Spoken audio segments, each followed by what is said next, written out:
Ndio maana mwimbaji mmoja wa nyimbo za Injili aliwahi kuimba akasema, nikiwa nayo mali bila Yesu bure, nikiwa na heshima, nikiwa na madaraka, bila Yesu ni bure. Maana mauti yaningoja kama vile mamba anavyongoja mawindo katika bahari. Nikiwa nayo mali bila Yesu bure, nikiwa na heshima, nikiwa na madaraka, bila kuwa na Yesu ni kitu bure.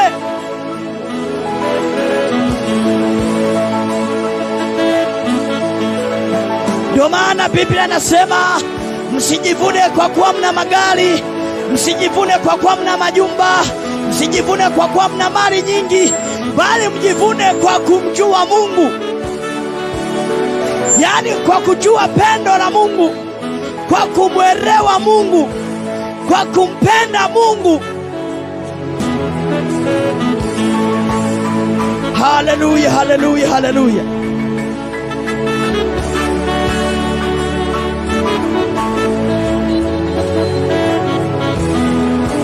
Kwa kumjua Mungu. Anasema msijivune. Biblia inaendelea kusema, hawa wanataja magari, hawa wanataja farasi, hawa wanataja majumba, hawa wanataja mahali, bali mimi nitalitaja jina la Bwana, bali mimi nitalitaja jina la Mungu. Kwa sababu gani?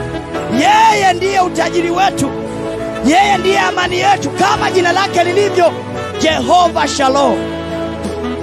Jina lake ni Jehova Shalom, yani Bwana ni amani yetu. Bwana ni amani yetu, kama jina lake lilivyo, Bwana ni amani yetu.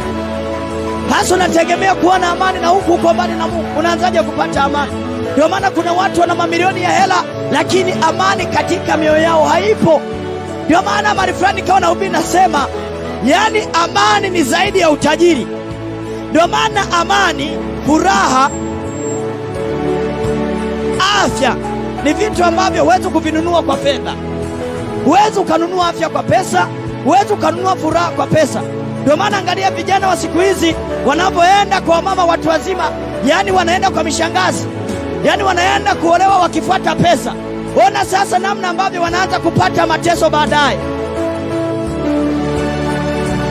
Unaenda kule unaanza kuteswa, yani unaendeshwa, unaanza kupelekeshwa kama mtoto mdogo, unakosa amani. Ndio maana Biblia inasema, hakika wana amani nyingi wale waipendao sheria ya Mungu.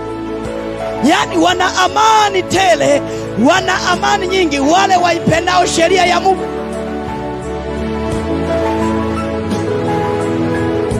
Mimi nakwambia ukweli, amani ni zaidi.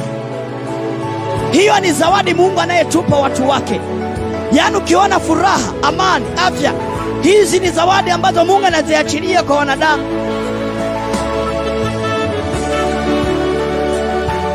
Ndio maana unapoona ndani ya moyo wako una furaha, mshukuru Mungu.